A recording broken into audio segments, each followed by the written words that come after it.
Hey, it's Paris. You know I love sparkly things, right? Like stars. Duh. And thanks to Hilton and AutoCamp, I just slept under them.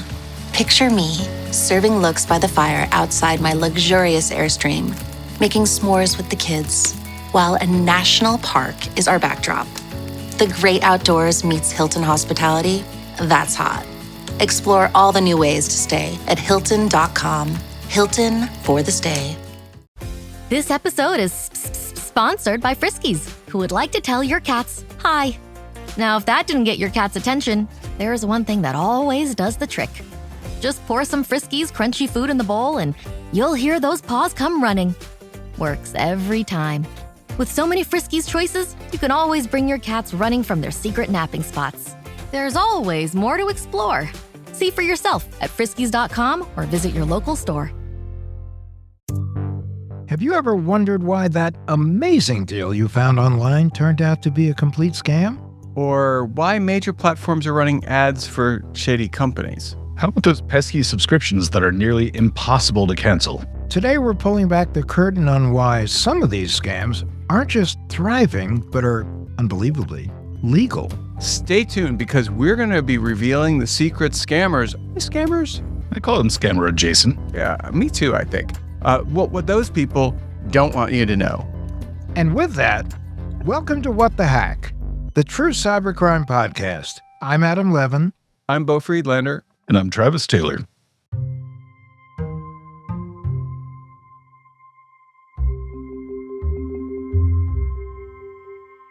Picture this. You're scrolling through Instagram and you see an ad for a sleek, high-end gadget at an unbeatable price. You click, you buy, weeks later you receive a flimsy knockoff, or worse, nothing at all. You've been had by a dropshipping scam. But what exactly is dropshipping? Well, I mean, you're talking to someone from book publishing. Dropshipping is perfectly normal and legit. Is it though? Yeah, I mean, dropshipping is a real thing. So, when you publish a book, and especially if it's like coming out, like I published this book, War in Iraq, which came out 6 months before the war started back in 2003. And we needed to get that book to booksellers as fast as possible. So dropshipping was just, we called up the factory and we said, you're going to be dropshipping those books to here, here, here, here, here, here, here, and here. And that just meant those books were going to get where they were going faster. It's totally a legit thing. But it's also used in retail fulfillment in ways that maybe aren't so legit. Well, dropshipping is a retail fulfillment method when a store doesn't keep the products it sells in stock. I mean, instead, they purchase it from a third party and ships directly to the customer. Yeah, there's all kinds of stores on Amazon that fit this mold where Amazon's kind of playing the part of a middleman. Yeah, I mean, I think until recently that no one else had the option to even imagine drop shipping. That's friend of our show, Bob Sullivan. He's a journalist, author, and one of the founding members of MSNBC.com. Yeah, and I reached out to him because I wanted to know how drop shipping went from a tool for business to keep their inventory low to a machine for scammers.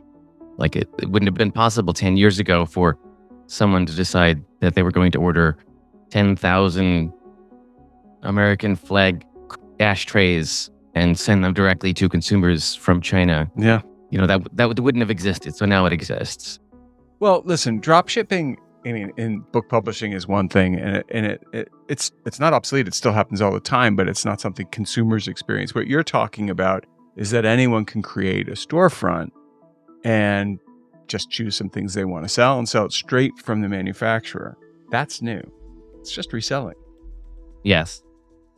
But the other way we know this is a scam is that I wasn't quite sure if you were going to ask me about the scam of selling get-rich-quick plans that involve drop shipping. So a lot of people are also signing up for classes on how to drop ship and make a lot of money, which turn out to be scams. So that's another level of this scam. So this is a scam that is selling a scam? Yes, that's right.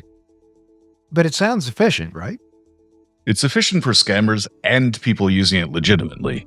So, say if someone's starting an online version of the 99-cent store, sure, you could get that up and running in a couple of hours and not have to worry about storage or shipping. but there's a twist.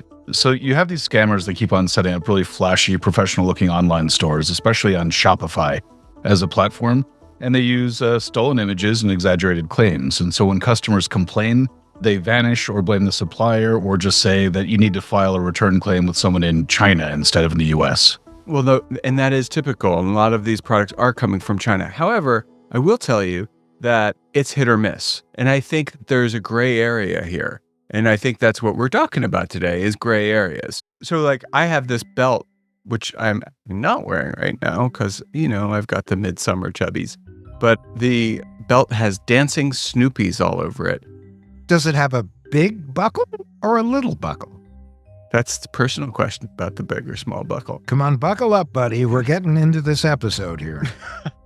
So anyway, I bought that from an Instagram shop. It didn't show up for 2 months, and that is because it was drop shipped from a factory in China. I think we're so used to consumer protections that sometimes we forget we still have to protect ourselves.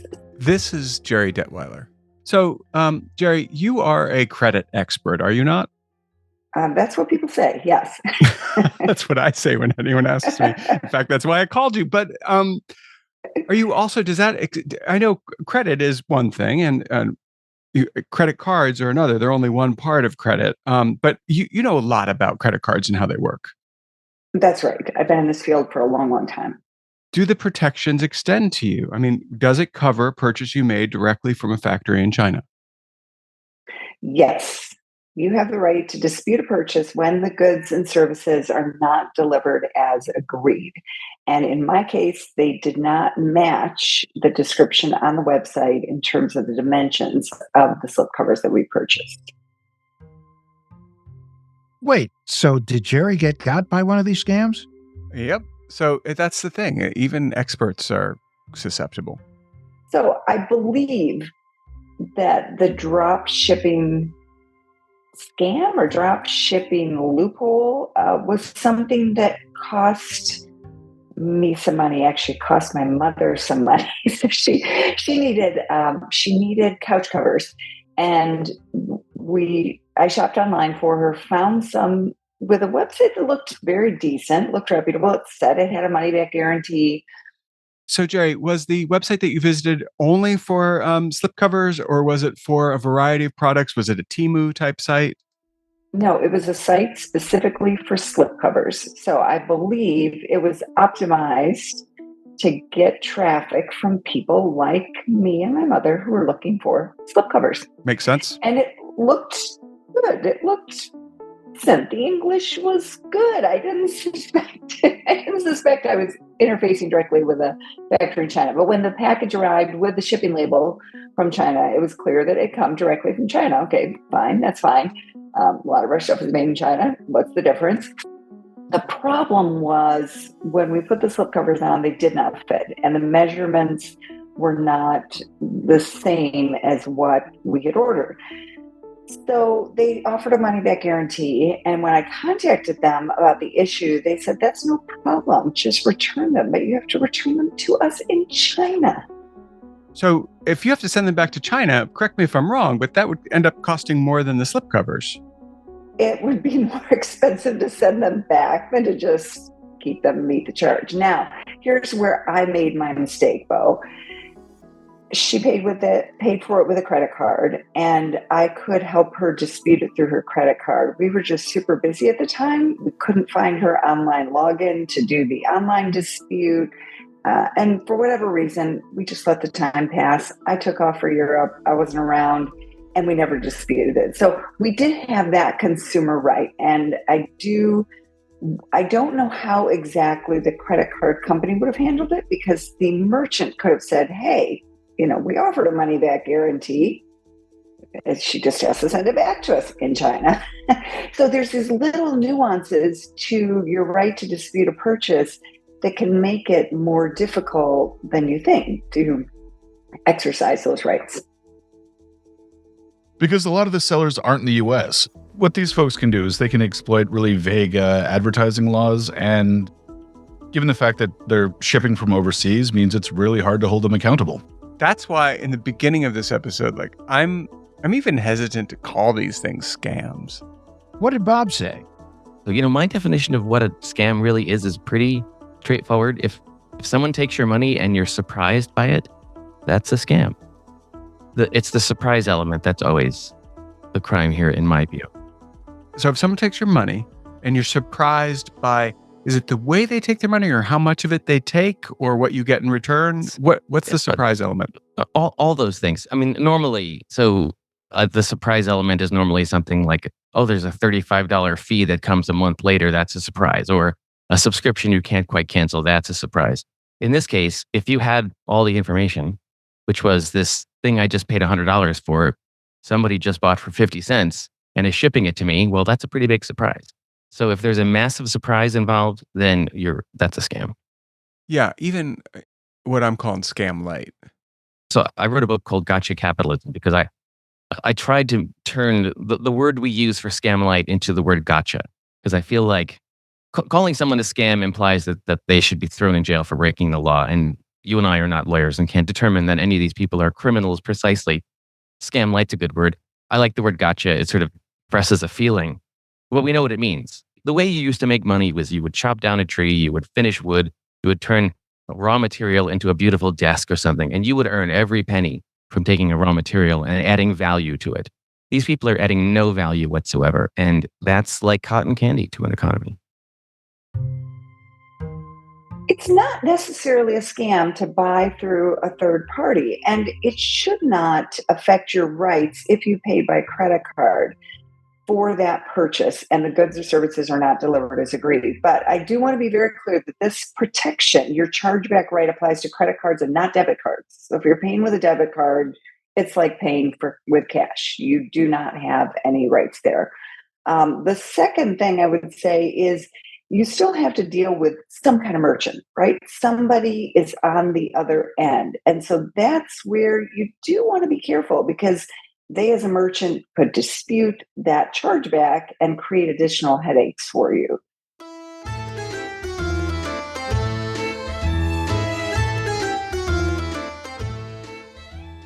To me, that sounds like every other scam that exists out there, right? Think about the way the scam really works. I mean, it's all based on a little teeny kernel of truth that's then twisted to turn it into a scam. Yeah, or a really big kernel of truth that is just repurposed to make ill-gotten gains. Well, yeah, these scams will often kind of find gray areas in the law, and very often they're not going to be selling anything that's so valuable that it's going to make the authorities come after you. The loophole is jurisdiction, right? Many scammers operate, they're overseas. They're beyond the reach of local laws. We've talked about this with so many other scams. So I guess we'll just use a maritime example here or a metaphor. You know, the ocean's a big place. There's lots of legitimate traffic on it, and there's pirates. Adam, when you were the director of consumer affairs in New Jersey, you dealt with all kinds of different issues. The internet didn't exist yet. But I'm curious to know, like, how would you go after them? Well, the issue is if it's international, you have to figure out if you have a relationship with the jurisdiction that it's in. Is that something where we can just call up, hello, China? No, I would say that if they're operating out of China, you're out of luck. And that's often the case. So, what is the recourse? You just can go to the platform where you found this thing? Is that like the closest you're going to get? Pretty much the hope you've got is that the platform where you made the purchase is going to help you deal with the problem. And they make it really easy to get a store set up online. You can have a reasonably trustworthy looking store and get all that done in maybe a half hour. So these platforms are playing whack-a-mole at this point. If they take down something because they know for a fact it's scammy, which is questionable in and of itself, it really doesn't take that much just to have another one take its place. The unfortunate nature of all of it is that these platforms, they move very, very slowly. They're almost impossible to communicate with. And a lot of people are very dissatisfied with the results. Yeah, I mean, I've worked with Shopify, both in terms of building websites, but also in buying stuff off of it, and their quality control is abysmal. It's really easy just to set up a fake store, sell some fake goods, and then bait and switch your buyer. And then once that happens, it's their problem. All right, so to recap here, you've got great deals, gray areas, difficulty with authorities to do anything because there's all kinds of jurisdictional issues, and on top of which, you have no idea really who you're dealing with. Don't worry, we're going to take a deeper dive into this world and reveal how you can protect yourself.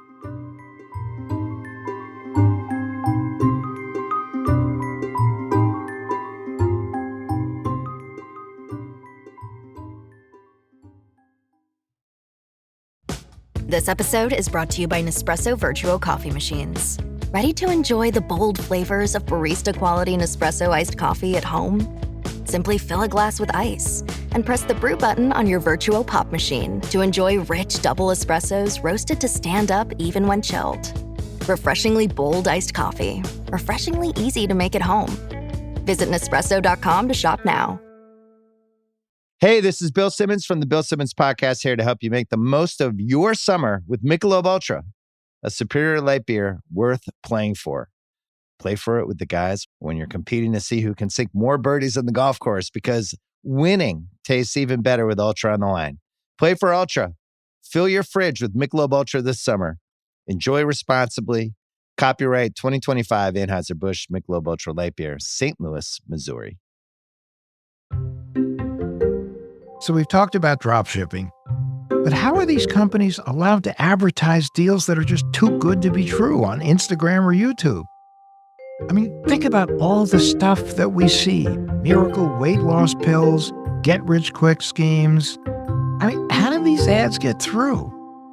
I don't know. I'm guessing the platforms have automated systems that are, pretty easy to trick. That's the only thing I can figure, because I've also seen ads with straight up pornographic imagery, videos of like sex acts that are somehow on my ad stream. Like, how's that happen? Well, one of the things I see a lot of the time is you'll have text on an ad and then they'll swap out E's for threes or asterisks and the like. And for whatever reason, that can completely get past their algorithm.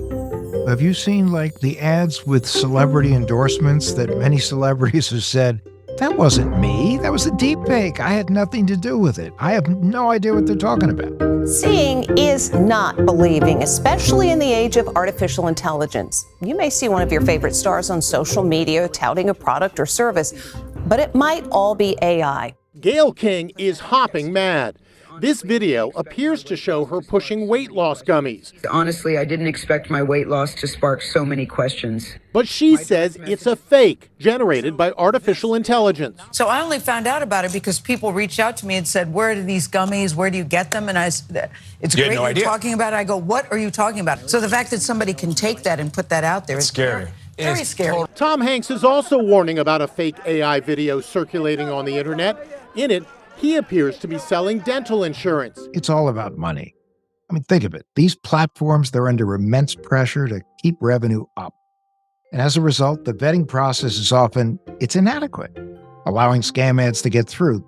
They're not incentivized to quickly act when they're indirectly getting paid by scammers. And again, it's all about jurisdiction.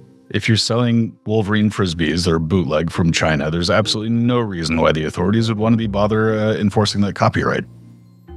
So when I think about this stuff, I think of one person. That's Herb Weisbaum of checkbook.org. His name is actually Consumer Man. He's one of America's top consumer reporters. He's worked with CBS, NBC, The Today Show.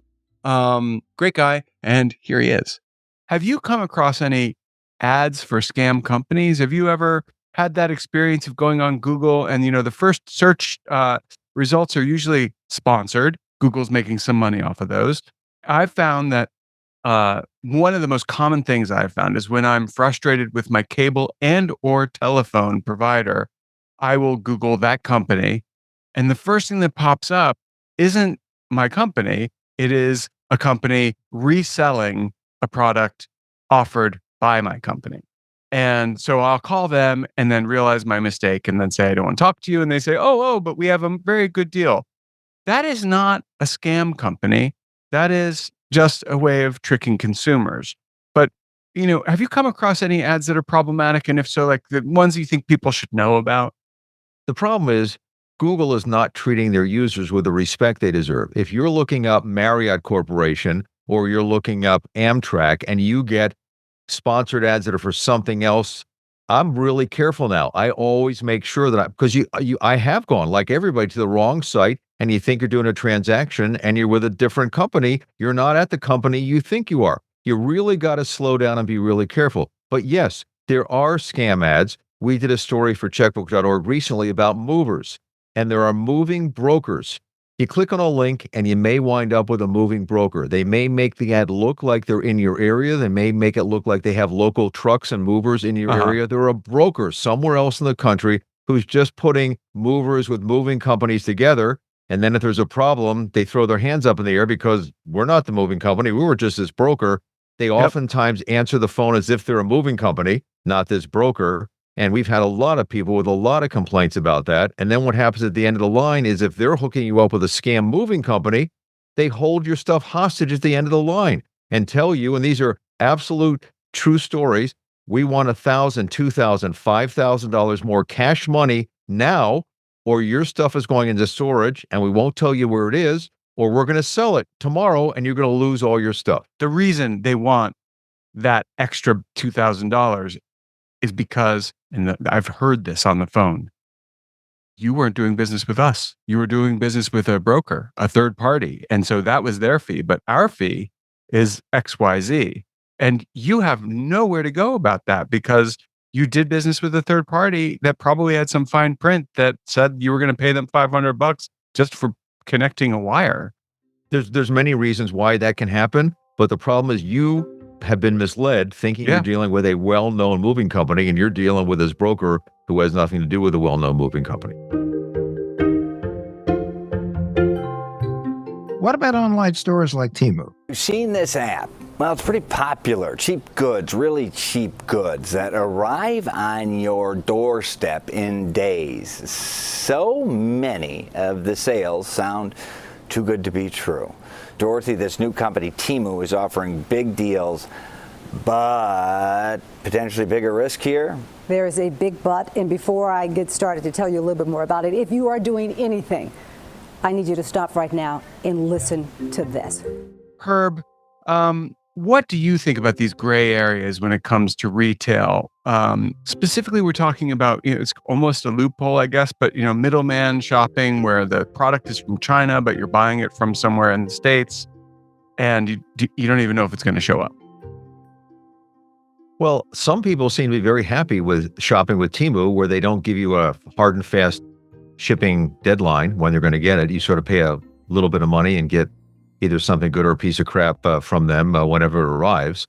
But there is a rule. There is a Federal Trade Commission regulation that everybody needs to know about, and it's called the Mail, Internet, and Telephone Order Rule. It used to be the mail order rule because we just ordered through catalogs. Sure. And it says very clearly that if the retailer gives you a time frame, they must meet the time frame or give you the right to cancel the order and get a full refund. If they don't specify a time frame, the law assumes it's 30 days. So if they say, for instance, there was just a case brought against Varun, they sold cars online, and the Federal Trade Commission said you didn't meet your deadlines of 10 to 14 days, you violated this regulation. Same thing goes for anything else that is sold that way. So whatever you specify is the rule, or 30 days. If you don't specify a date, or you've got to give the customer the right to either say, yep, I'm going to wait. I really want that piece of nonsense from China, or I'm going to cancel. I want a refund. And it does, by the way, apply to companies outside the United States of America. I checked with the FTC. It's not just companies based in America. It's those overseas as well.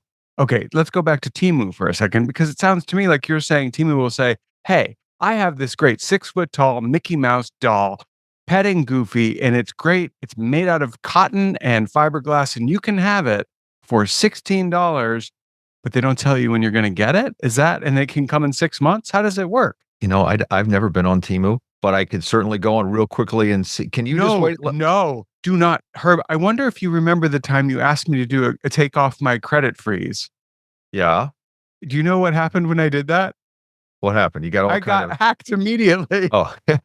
So no, I don't want you to do it. And the reason I haven't been on Temu is I think probably the same reason you haven't been, but I'm not going to say, I want to hear it from you. Why don't you shop on Temu?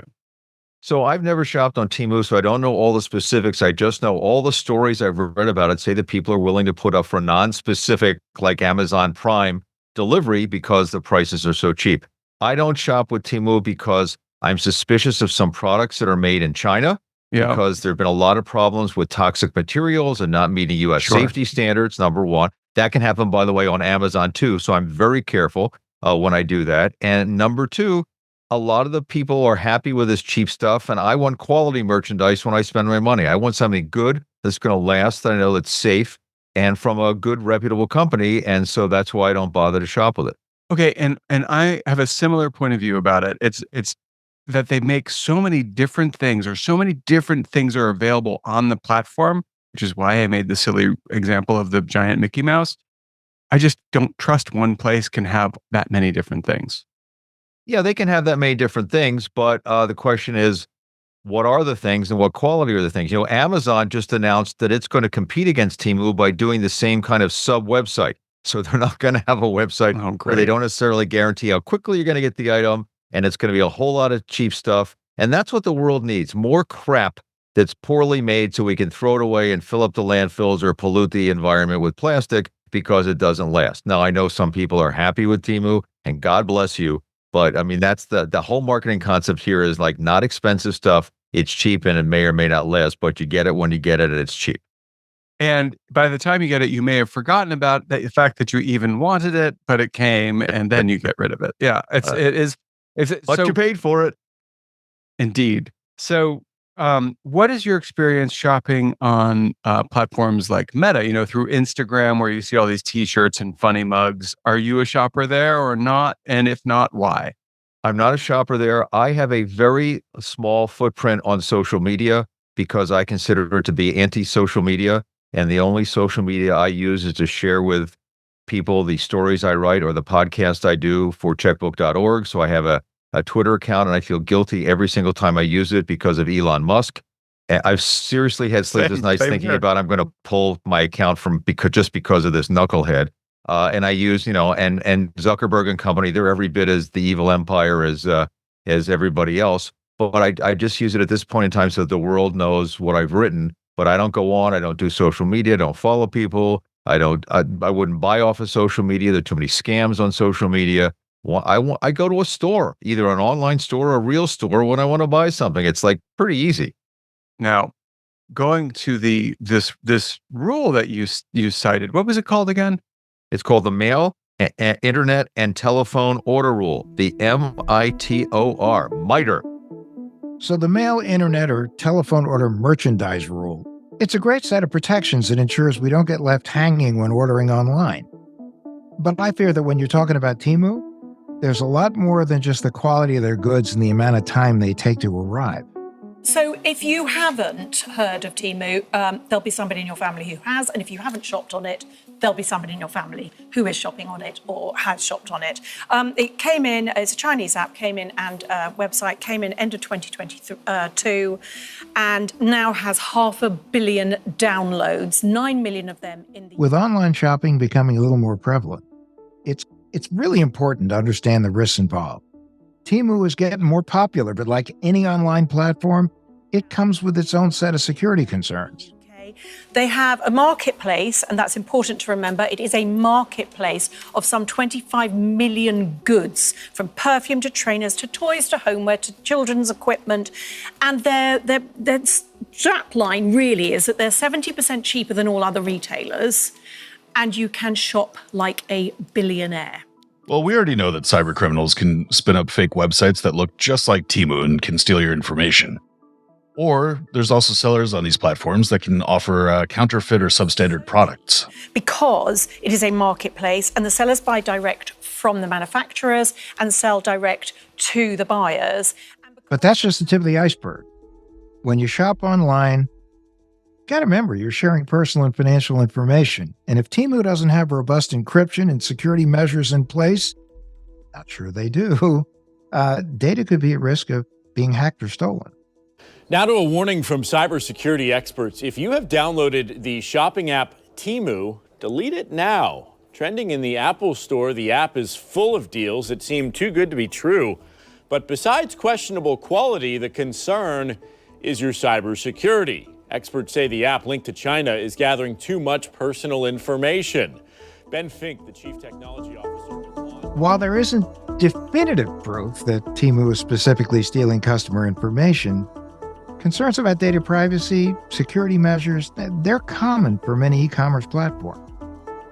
To protect yourself, use strong, unique passwords, verify website authenticity, review privacy policies, and monitor financial statements regularly, please.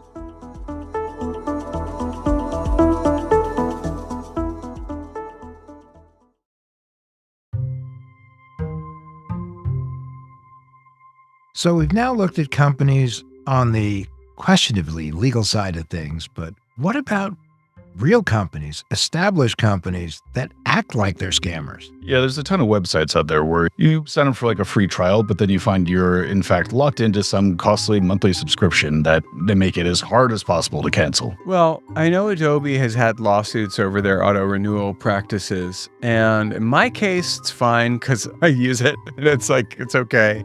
Because I have transaction alerts set not only on my credit cards where I can see if the scam is happening in that area, but also on my phone account.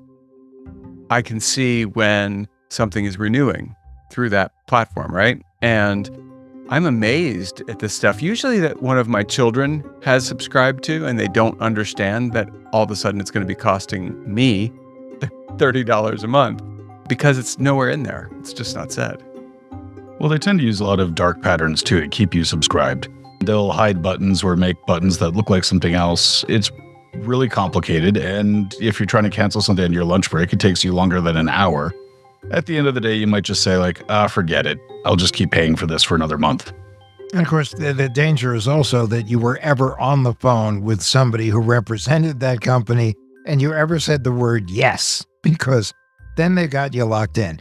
Their position is, look, you consented to the terms, but oftentimes these terms are in mouse print written in 27th grade English.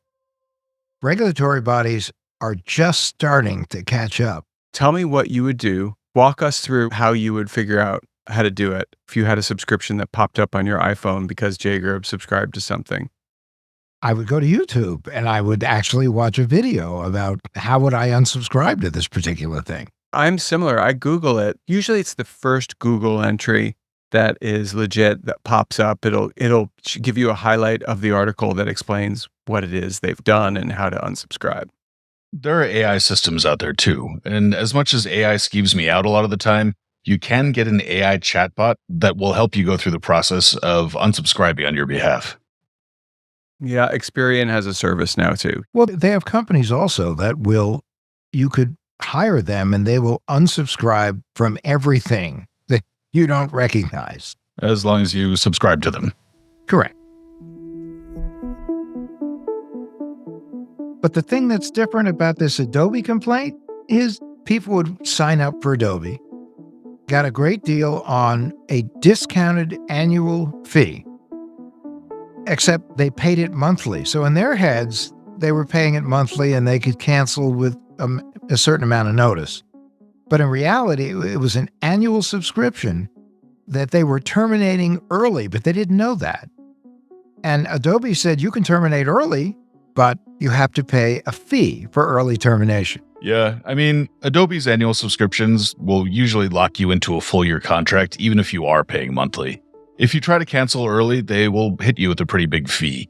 A lot of people find that to be pretty confusing and that the terms aren't really being explained up front. Okay, but this is also a gray area, and it also makes me wish you were still a consumer affairs director, because the problem is, like, you know who else does that? My cable company's constantly like, oh, you can do this, this, and this. And I'm like, but I don't want this. And they're like, yes, but if you get this, you can get this, and it's cheaper for like this, but it's only 3 months. And then they tack on convenience fees. Well, and if you try to quit, they charge you for the whole nut. Oh, absolutely. You can't get out of these things. You think you can, but you can't. So, consumer advocate, what do we do? What you have to do is anytime that you get an offer for anything, you need to spend a little time reading the fine print, because you could end up being roped into something that'll come back to haunt you financially.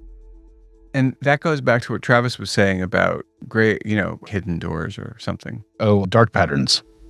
Dark patterns. That sounds like a TV series. I can't believe I did a callback on something I didn't understand. But anyway, it takes us back to this idea that when you're on these sites, I don't even know, Adam, if that works now, because for the life of me, when I'm looking at these offers online or on my phone, I don't see it. I look and look and look, and I don't see the trick. And then my xenial daughters are like, duh, it's right there, You have to know where to look.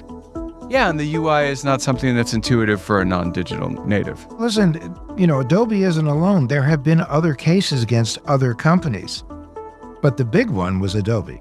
The DOJ just ended up saying that Adobe had harmed consumers by enrolling them in its default, most lucrative subscription plan without disclosing the terms, which is pretty shady. I don't know. It just feels like good business to me. Well, it's good business if you're the one making the money. Yeah, well, isn't that what business is supposed to be about? Maybe, but it also kind of wrecks their reputation. That's the killer, is that you could make a bunch of money and then create a situation where no one wants to do business with you anymore. Okay, but Adobe is arguably like water, ink. I find water to be disreputable, but I also need it to survive. So if I don't like water, ink, too bad. I need water, otherwise I'll die. Well, not to mention, if you think about all the different platforms that people deal with, there are big ones that are almost immutable. You have Amazon, you have Shopify, where you almost have to deal with them. And that's the thing. It's like Adobe is that essential to what I do. And Microsoft is actually not as essential, but I've come to be so addicted to one of their programs that I might as well. Like I will subscribe to Word no matter what is going on. Well, like Meta or Google, there are not a lot of other guys out there that have the breadth and the depth of those companies, and they're part of our everyday lives. Yeah, it's not really realistic to expect someone's going to get a homespun or bespoke social media network or Photoshop replacement or anything else like that. So when I talked to Bob Sullivan, I likened it to walking through a field in late summer or early August and finding that your sweater is covered with burrs. The burrs are subscriptions. Subscriptions are so gotcha-like. There's so much gotcha in subscriptions online, especially with app-based subscriptions. Mm-hmm. It is unconscionable. I love your metaphor. I can actually feel the burrs all over me right now. More to the point, I can feel myself sitting at home for an hour and a half after a hike, picking them up one at a time, right? And then eventually you give up, you throw the sweater in the garbage because there's too many, which is kind of how we live our lives, right? I mean, when I wrote Gotcha Capitalism, I actually came up with this 12-month plan for people. And so the 15th of every month, you would pick one area of your life, like maybe a cell phone, maybe a credit card bill or whatnot, and just spend an hour picking those burrs, canceling those subscriptions or whatnot in order to save yourself money. And I came up with some formula where doing that would save you a couple of $1,000s a year. So you're thereby paying yourself a few $100s an hour to be your own gotcha undoer.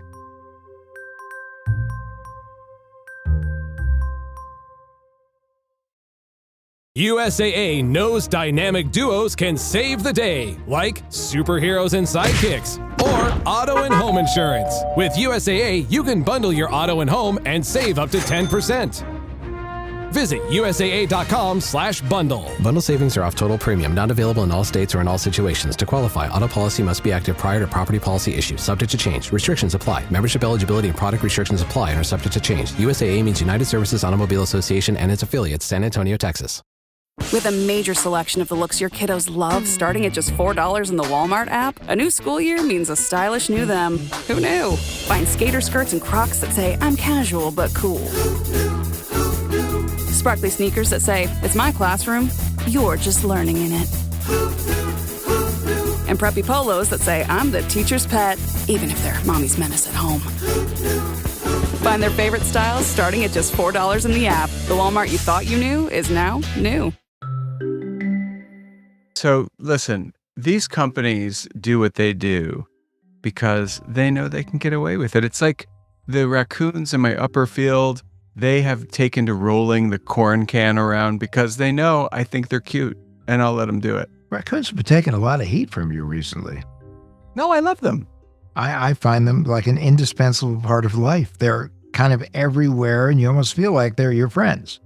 And you use a lot of these platforms, and you may not describe it as love, but if they went away, you would miss them. It's addiction. You're addicted to raccoons. It's like people are addicted to platforms. Raccoons have dark patterns too.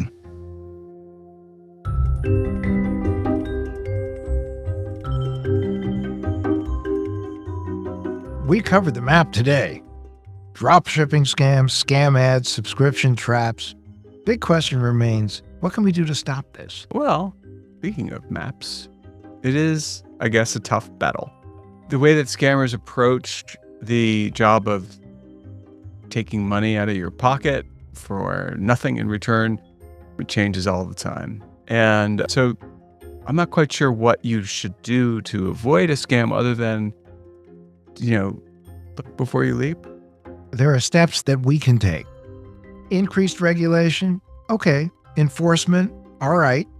Locally and international cooperation, completely. But at the end of the day, it's still on the consumer. Well, there's also still the technology. I mean, AI has improved at being able to spot some scams, but AI has also gotten better at generating these scams. Are we screwed? Maybe not. But awareness is the key. Look before you leap. We have to stay informed. We have to protect ourselves. And as we push for stronger regulations and better technology, we can make it harder for scammers to operate. And it needs to be a collaborative effort overall. You need buy-in from consumers and regulators and tech companies to close some of these loopholes and just make the internet a safer place, if they can. I think we may have that agency already. I mean, the Consumer Financial Protection Bureau is there. I know that Senator Warren wants to create the Digital Consumer Protection Commission, which would be dealing with big tech platforms. But at the end of the day, a lot of these scams it's not just digital, they're scams. And you have the FTC for that, you have the CFPB. Yeah, and I think, come to think of it, it would be a little bit of jujitsu there, but you're right, because you could certainly use the CFPB to talk to the banks about the fact that they're complicit by default by monetizing these, by creating the transaction, right? So in other words, banks could be on the hook. If you said a bank is on the hook for doing a transaction that was phony, that puts pressure on everybody else in the ecosystem. It would definitely do that, but a lot of people in the financial services area would say, why is it the bank's fault that you made a deal with somebody that wasn't real because you weren't paying attention? Well, credit card companies have actually helped put in place things to make transactions online a lot more secure. It's called PCI compliance, payment card industry. And before, it used to just be the Wild West, and there's now a set of rules and restrictions that you need to abide by if you're going to do business online. And that was brought to us by credit card companies. PCI, because you have to think of PCI compliance as also being in their self-interest. Right. So if you want to be able to securely have transactions on your website, especially if it's an e-commerce site, you need to have PCI compliance. And if you have PCI compliance, that didn't come from nowhere. That came from the credit card companies because it was in their best interest to develop and maintain a set of standards. And I don't see why they couldn't be able to further that a little bit more and move the ball further up the field.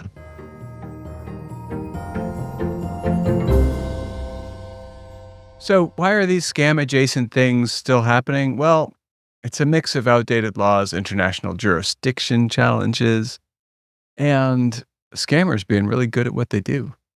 So stay informed, read the fine print, don't fall for deals that seem too good to be true. And you also just need to use technology to your advantage. There are tools and extensions out there that can help you identify and avoid scams. And if you've been scammed, don't be embarrassed about it. You got to report it. Not only is it cathartic for you, but you're actually helping other people avoid the problem. And the more data that law enforcement has, the better they can fight the scams.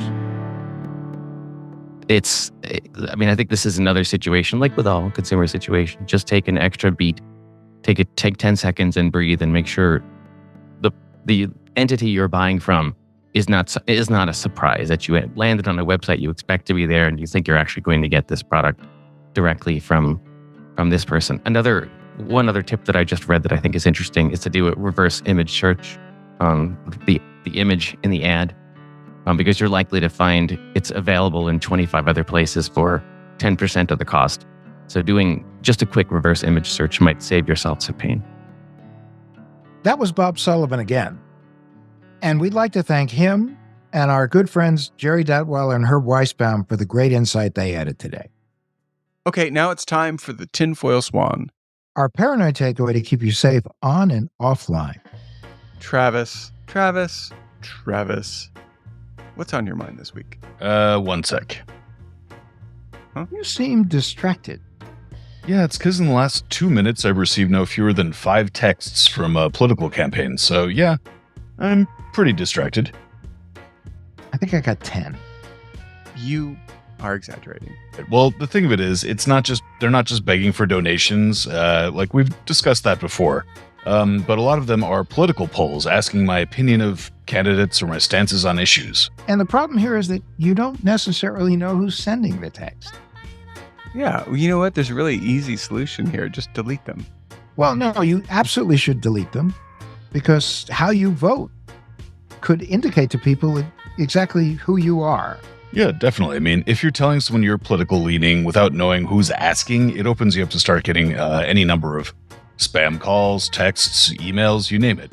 And it might be affiliated with a candidate. Well, listen, I mean, the bigger point here is if you start interfacing with an email and you think it's from a candidate or from a campaign, and they get you to answer one question, you keep going, then they will get you to send some money, and you don't even know if it's real. It could be a scammer. And if that sounds far-fetched, it isn't. Because at this point, there have been so many data breaches, you have to assume your information is out there all over the place. Any question, any information you can provide can be leveraged for scams. Yeah, and you have to assume that if you're not face-to-face with someone, you're dealing with a scammer. And if you're face-to-face with someone, you could be. Exactly. And on that uplifting note, that's our tinfoil swan.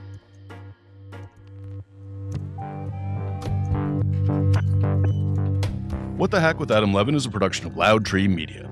You can find us online at adamlevin.com and on Instagram, Twitter, and Facebook at Adam K. Levin.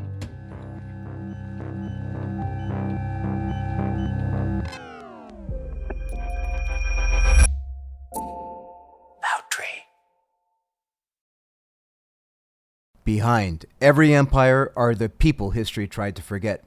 Lost Roman Heroes tells the stories of the remarkable characters who shaped Rome from its mythical beginnings to its final fall. Each episode blends armchair storytelling, sharp historical insight, and a bit of humor to bring these lost figures to life. From generals to scientists, from rebels to empresses, from priests to politicians, these lost Roman heroes have one thing in common. They stood up for civilization when the bad guys threatened, and in doing so, they changed the course of human history. If you're into history that's vivid, surprising, and deeply human, this show's for you. Behind every great meal is a person with a story to tell. Hear them on Culinary Characters Unlocked, the podcast that reveals the lives behind the food. Hosted by me, David Page, Emmy Award-winning journalist and creator of Diners, Drive-Ins, and Dives, as I talk with everyone from culinary legends to mom-and-pop standouts about the creativity, grit, and passion that shape the food we love. Follow Culinary Characters Unlocked on Apple Podcasts, Spotify, or wherever you get your podcasts.